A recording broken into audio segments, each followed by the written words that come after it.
Good evening. This is Charlotte Pierce. I'm the producer of Face the Book TV, and welcome to our viewers, our live viewers, and our audio listeners. We go live stream to Facebook, YouTube, LinkedIn, and then we pull the audio for distribution on Apple, Spotify, and all your famous major podcast apps. So we appreciate your subscription. It helps you get the notices. We do about 2 episodes per month. So you don't get a lot of annoying email, but you'll get some reminders. My company is Pierce Press, and I publish travel, children's, and alternative education books. We've recently won a couple of awards for our children's books. And I'd like to introduce, let's see, we have on the episode today, we have talking about book marketing. So book marketing timeline, and specifically, because this is something, it came to me because I wrestle with it all the time. You know, at lots of our members at Independent Publishers of New England wrestle with this. They're so consumed in producing their book that they get to the end and they haven't thought about how they're going to get it out to the world. So Samantha Kolber, who's a marketing director at Rootstock Publishing, is with us.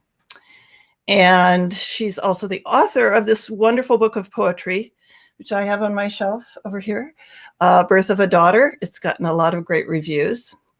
Our host tonight is Eddie Vincent of Encircle Publications. He's the Grandmaster of Encircle Publications and the president of IPNE. So he's kind of running our New England, Independent Publishers of New England,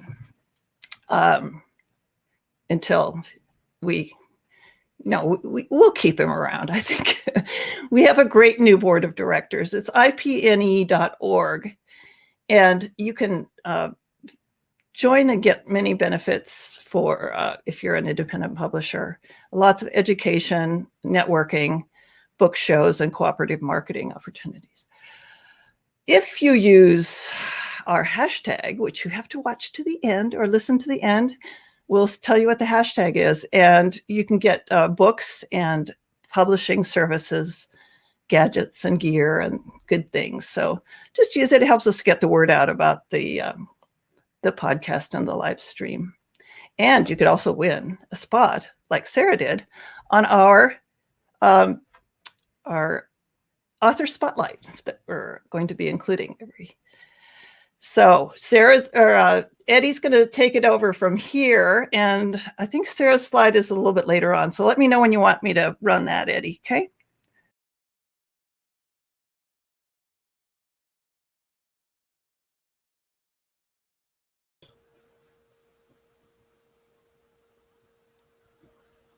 Can you unmute yourself, Eddie? Oh. There you go. Okay, let's try this again. All right. Hi, welcome to the show. Today we have Samantha and Sarah on to talk about marketing. Welcome you both. Can we start off by getting to know you a little bit? Samantha, can you tell the audience a little bit about yourself? Sure. Thanks for having me, Eddie. Hi, Sarah. Hi, Charlotte. She's now behind the scenes. My name is Samantha Kolber. As Charlotte mentioned, I'm an author of a book of poetry, but I'm also the marketing director for Rootstock Publishing. We are a small local hybrid publisher in Montpelier, Vermont. We publish about a book a month, and I'm in charge of helping all of our authors partner with them to make a marketing plan for their book. I get their books up on the website. I create social media assets. I create press releases, sell sheets. I help them with booking events, all sorts of things that we'll talk about today on how best to market your book. Thank you. Sarah, could you introduce yourself a little bit? Hi, thanks for having me, Eddie and Charlotte. Samantha and I know each other from our graduate program. We went to Goddard College and got our MFAs over there. I think we graduated in 2014, and so we've kept in touch ever since. I published a book, so I kind of consider myself a late bloomer to the creative writing or publishing world. I've done a million other things, and but in 2018, I published a book with Red Hen Press. They're out of Los Angeles. So I learned a lot on the fly about marketing my own book on a serious budget, small budget. Well, thank you for that. For those who don't I'm know, calling in from Seattle, FYI. So got the West Coast, East Coast. that's great because we need both opinions here, and because they can be different. So for those who don't know who I am, I'm Eddie Vincent. I am the publisher of Encircle Publications, and I am the president of IPNE. So let's get started here. I'm going to start with Samantha. Samantha, what is the first thing you do when starting to promote someone? So Where do you begin? yeah. Well, you begin before the book is published. So that's important to know. And on this slide, that's actually a picture of me with my book in the ARC stage, which is known as the advanced reader copy. And so that's what you get from your publisher, which is like the proof of the book. So there's actually a gray band on the cover of that book there that's not on the final copy. So that's what lets you know that it's the proof copy. So I did that picture and put it on social media. I put that on all of my platforms, which for me includes Instagram, Twitter, and Facebook. And so that was my announcement that the book was almost ready, kind of showing off the cover, showing off that it's here, and I was getting ready to take pre-orders. So that's what I help authors do. Although even before that, you'll be wanting to announce your book. You can do a cover reveal once your designer has the cover ready. You can put that up on your social media platforms. Your website, as an author, you definitely want to have a website. And we suggest doing that ASAP even before you're submitting your book to publishers. It's great to have a website, especially to secure your domain name, because many of the names might be taken. And so you'll want to make sure that you get a good domain name. We suggest at Rootstock Publishing, we suggest that you use just your name, your author name. Some people might want a website for their book title. However, if you're going to publish more books in the future, you're going to want to be known as an author under your name, so that more than one book will be out there and you can put all the books on your website rather than just having one website for your book. So doing that website first, getting out the word on social media second, are the very beginning stages that I talk with authors about. So Sarah, being a published author through a publishing company, how does that differ from what she just laid out? Did they ask you to do certain things? Yeah, Sam is an absolute pro and always has been.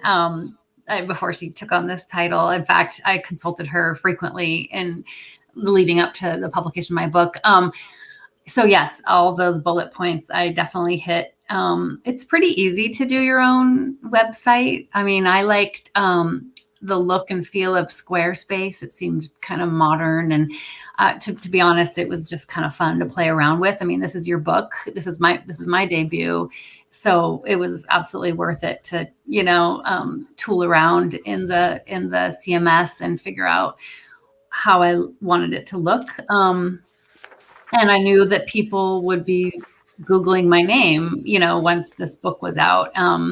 My name was already taken, but I did Canon Sarah. So if you Google my name and the title of the book, it 8,000 things come up. So, I tapped into a couple of friends that were, marketing types, and the website kind of was the first step. I had some links I could share from previous writing in there. And then Red Hen had a really great, about a 15-page author, what do they call it? Questionnaire. And I remember at the time I was working for a high school, and I spent all of my spring break on this thing because it was like 18 months in advance of the intended publication date, and they needed so many things. I mean, it took, and somebody told me, spend some time on that, take some time off work. You're going to need a week on this thing.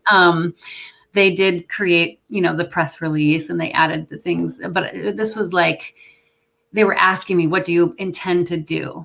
How are you going to help sell this book? We are a functioning press, but we need to be partners with you. So it really kicked off this brainstorming session that would last for the next year and a half, really.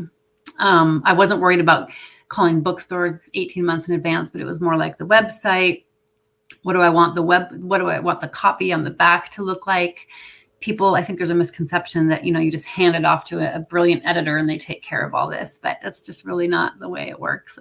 I'm not sure if it ever did, but for me, it was everything I wrote was the thing that appeared, on the press release, on the little blurb on Amazon, on their blurb on their website, the 2-liner description, all your little elevator pitches and whatnot. So those kind of, it's your baby. So it takes a while to get it just the way you want it.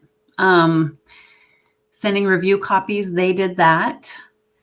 And they asked me who I would like it to go to. So, spreadsheets become your friend too. Spreadsheets do become your friend. There's no doubt about that. I have them for all my authors. Yeah. And I would say creating your own list of supporters, and I started, Sam, you probably remember, like just kind of slowly. I'm kind of shy about flooding people's inboxes. So I just do a quarterly update. And it was just so cool to see how excited your friends and family and writer pals and just your community in general about like, oh my gosh, you're publishing a book. Like, that's so cool. Like we all love, most people have at least one book they love, even if they're not in this world that we, live in. Yeah. So I think I had like 100 people, and I was pretty conscientious about asking them for permission. Do you want to be on my list and this and that. So that was a friend of mine called it, gathering your tribe. So that is very important when you get the beta readers and you get people out there talking about your book. Mm-hmm. So Samantha, I do have another question for you. When you're marketing for Rootstock, do you market towards bookstores or the general public? So, and if you do both, what's the difference? Yeah, we do actually do both. And there is a difference. So we have a number of lists at Rootstock Publishing that we will email to. And we have a bookstore list of all the independent bookstores in the country. So we'll send announcements, we'll send book announcements for each release. And when we do that book announcement, we're telling the bookstores, we're telling them about the book, but we're also giving them a digital PDF advanced reader copy of the book. We're also giving them instructions on how to order for distribution, which is through Ingram, which is a worldwide distributor. So the messaging is a little different. When we message for the public for sales, we do that on our website, we do that on social media, and we do that through press releases that will go to the media. That's an announcement of the book being published, so that when that press release gets published in the newspapers, it's information for people reading it to know that they can go buy this book that's now been released. So I guess that's the difference, just a difference in messaging and in lists. And when Sarah was talking about gathering her tribe, I think she was also talking about her email list, right? She was asking all of her contacts. And so that's something that we suggest each author does, because your best supporters are going to be the people who know you and the people who are excited for you to publish this book. So you'll want to gather that list and make an email announcement and create an email newsletter out of that. You can also put something on your website where people can sign up for your email newsletter, like a sign up form, right on your website too, so you can gather more people on your list. Another good place. I'm sorry, go ahead, sir. No, I just used SurveyMonkey for the newsletters. A lot of these things are just almost free. Mm-hmm. Another good place to have a link is to have it in your email, right under your name. Have a link to sign up for your newsletter. Yeah, in your email. Because that's another good way of collecting. Do you ever use any place like BookFunnel to try to use something to promote the books at all? I haven't used BookFunnel. We use a lot of different places like Library Thing. It's a major database where lots of librarians throughout the country learn about books. They share recommendations. They get you can get free books. And so as a publisher, we're on that site and we give away books before the books are published. It's an early review giveaway. And so people sign up, they request your book, and then we mail it to them. And we usually do about 10 copies, sometimes more. And they go all over the country, which is really great. And then the reviews come in, and they'll put the reviews on Library Thing, and also sometimes on Goodreads and Amazon for the public, for those members who aren't on Library Thing. But when it's in Library Thing, it's nice because lots of librarians, there are thousands of users on it. So librarians will see those reviews, and it will encourage them to buy the book for the library that they work for. So that's a marketing tool that we use to reach librarians. We do a lot of social media. We send out books to Instagram bloggers, bookstagrammers, and then also people who have book bloggers. So people will review it there, put pictures of the books there. I'm trying to think what else we utilize. Lots of email lists, as I said earlier. Don't you think librarians are really important? I mean, it was a librarian who ended up nominating my book for this Washington State Book Award. And I don't know how it got into their hands, but I'm grateful. Librarians are key. And what people don't know is when libraries start carrying your book, the bookstores take notice.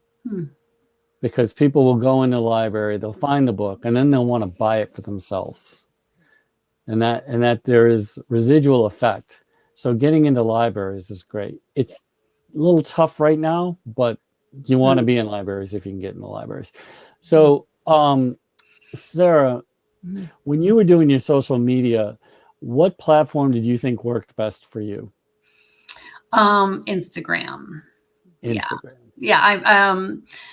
I would post here and there on Twitter, but I'm a little bit more of a lurker on Twitter, or for some reason it overwhelms me. And Facebook is okay too. I made sure to do original posts across all three, because personally I don't like it when it's really obvious when someone has them all connected and just like send it.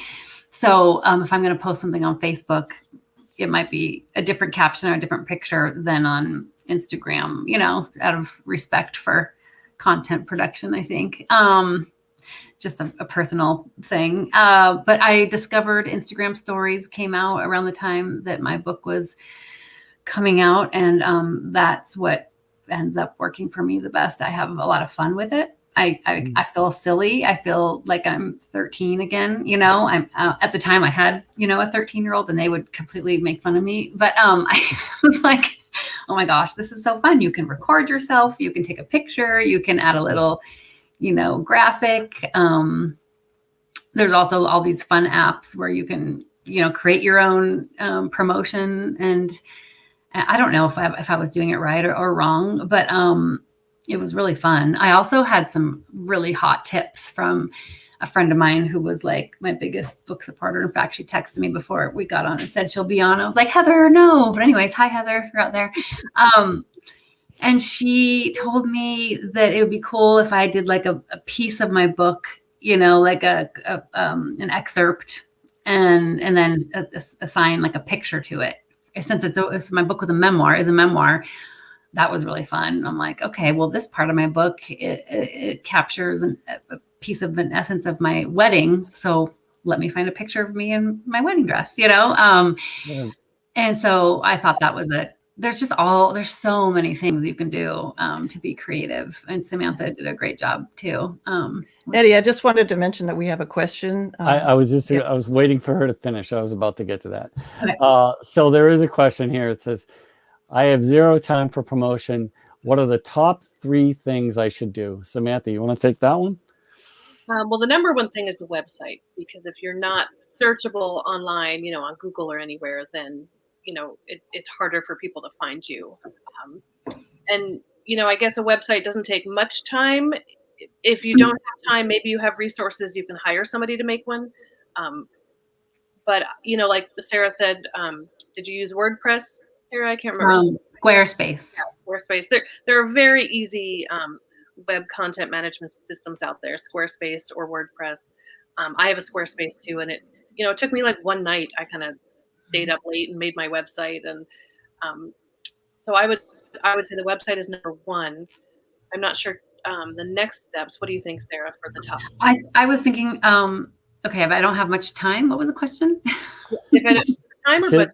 They don't have anything. They have zero time. Okay. So 0 time. So what would be the 3 best things to do? I think if I was crunched on time, being a parent of teens and working for a living as well, but I got really great advice from the editor at Red Hen Press, and she knew that I was debut and I was a working parent, and she said, just like infiltrate your city, go to all the readings you possibly can and meet the authors, and introduce yourself. And I'm fortunate to be in Seattle, very literary city. But I took that advice, and, the 3 months before my book, or maybe 6 months, just went to all the local readings and got on my Facebook. You have like the little Facebook groups.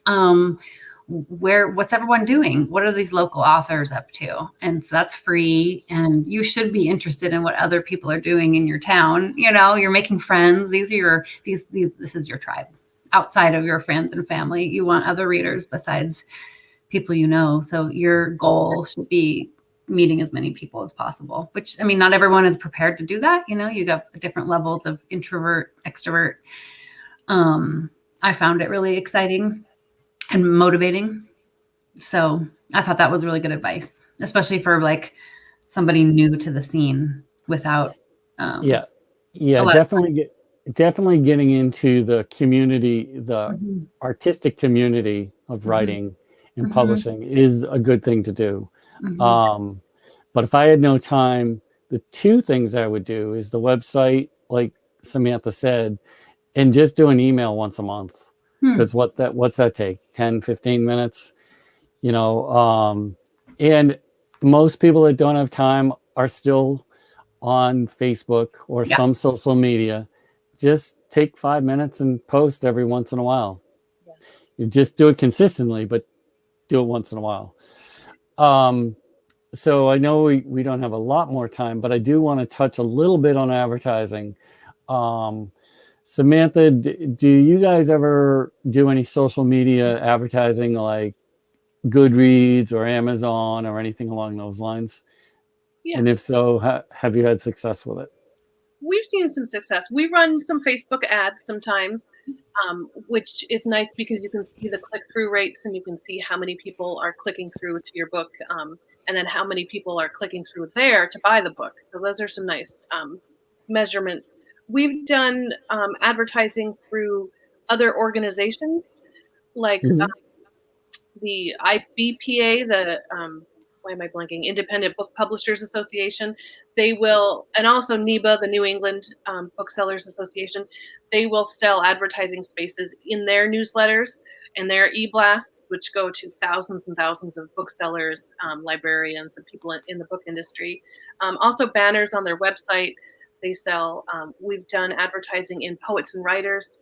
They have a really great deal for new authors and for indie authors. They have a pretty cheap option for doing what's called a new titles listing, which is it's like a business card size ad where you get a thumbnail of your book and you get about 50 words description about your book and your website. Now, of course, that's not as tangible because it's a print magazine, but it's always nice to have your book out there in the industry magazines. There's also the Kirkus reviews where we've seen fantastic Kirkus reviews come in, and then that will get featured in their magazine, which is like the industry magazine that all booksellers are using. Which one is that? The Kirkus. Yeah. Kirkus Review. So, Sarah, you mentioned a little while ago that you were entered in a contest. Did you personally enter any contests? Again, part of their author questionnaire was a page, and then eventually they sent me a spreadsheet of places I'd like for them to send it, and then the awards that I'd like for them to send it. And so I knew that the Washington State Book Awards was someplace I wanted to submit my book, and so they submitted it, like 10 copies or something. Yeah, nice. I did not pay for any advertising, but Red Hen didn't really either. But they do have a very extensive email list, and they, as you said, send out updates every month. Yes, email is the key. All the social media can be linked to your email, so that's nice. But it does get into people's boxes. They may or may not read it, but it does get into their boxes, and it is about how many times they see your name. Between social media, print media, and ebook and email. So all of that's important. Yeah, that's why I think Instagram and Facebook I guess Twitter does graphics now too, but something about the eyeballs connecting your name to a face. Yes, it's all about branding at that point. And the book cover. The more times you see that book cover too. In different places. You want them to see it in different places. You don't necessarily want to see all in one place. I loved when my friends were reading it and posting it with a picture of the cover. It's like almost like a natural, piece. That is, any of that authentic stuff that you can do, like it just looks real. Like Samantha's. This is Charlotte Pierce again. I'm sorry. I just intruded in. We have about one more minute, but I've followed Sam's postings of her poetry book, and they're just delightful. She did a great job. Yeah, really good. She did. When you find it in the wild, when you find your book in the wild, that's a thing. Yeah. When you're at a bookstore, you're like, oh my gosh, it's here. It really is just the most exciting thing. Absolutely. So we have just a couple, about 30 seconds left, but we have 2 hashtags. If you use them on social media, as we've been talking about, that will bring people back to this episode for one thing. And also you can win groovy stuff. We'll come up with something good. We scan, we lurk once in a while, and we check them out. IPNY member and Face the Book TV are the 2 hashtags. Again, thank you, Eddie, for a masterful job hosting again. You've earned a permanent spot in the host chair, I think. I think so. Natural. Yes. Samantha, I really appreciate you stepping in, and your work with Rootstock is very, not only your own book, but the other books that you represent on Rootstock. I watch that stuff, and it's really good, effective marketing. So sometimes it's good to hire somebody. This is your book, Birth of a Daughter. I love it. Amazing. I sit there when I need a break from the tech. I go and get Birth of a Daughter, and because I have a daughter too, but she's 21 with a whole new set of challenges. Eddie Vincent, he's runs Encircle Publications, and he publishes 30 books a year or something. Eddie, what do you do? Yeah, give or take. We publish 24 books, and then we slide a few in after that. So yeah. Yeah. So he's one of our larger publishers in IPNE, but he still finds time to do his magic with the organization, and it's growing and thriving. So we encourage people to join. It's a very simple URL, ipne.org. And my Pierce Press is the publisher. I actually do 2 other podcasts, a rowing podcast and a peer and learning and peer production podcast. And that's about it. Anything else we should add? No, I think that's good for now. I think that as usual, we just scratch the surface. So yeah, it's a fun industry. Tough. We're definitely rewarding. But I like I said at the beginning, I think people they get so caught up in what they want to produce, the book they want to produce, that they forget that if you're not marketing, you're going to be privishing instead of publishing. Which, and you can start marketing once you start writing. You can start as early as that. You can put a little post. Hey, I've written 5,000 words today. It gets people interested right from the get-go. You don't have to wait for an image. Yeah. And if you're on Twitter, there are all these writer communities on Twitter you can join. Hashtag writers community, hashtag #writing. hashtag WIP, which is work in progress. I do that constantly. I just finished a novel, and so I was always doing my count run. I would say my WIP is now 20,000 words. I'm almost there, or not almost, but Yeah. And then all the writers see you and they give you support, and it's kind of a nice community. I think the old days of buy my book, 50,000 times are really behind us, thankfully, because that is just does not work. You have to go out and beat the bushes, pay it forward. That everybody's excited and supporting your book. It's not just buy my book, but like, look at how great this is. I have this book. Yeah. Everybody's excited to celebrate that with you. Exactly. Yeah. And they want to be connected to the author. They want to emotionally be connected. Yeah. Well, listen, thank you all for joining, and we'll do another one soon. I think we're going to do one on printing on demand versus short run printing. But the topics are endless, but I think that might be our next one. So take care, y'all. Thank you so much for coming. Thanks Thank you. Thank Thanks you, for having Sarah, us. Sam. Good Thank night. you.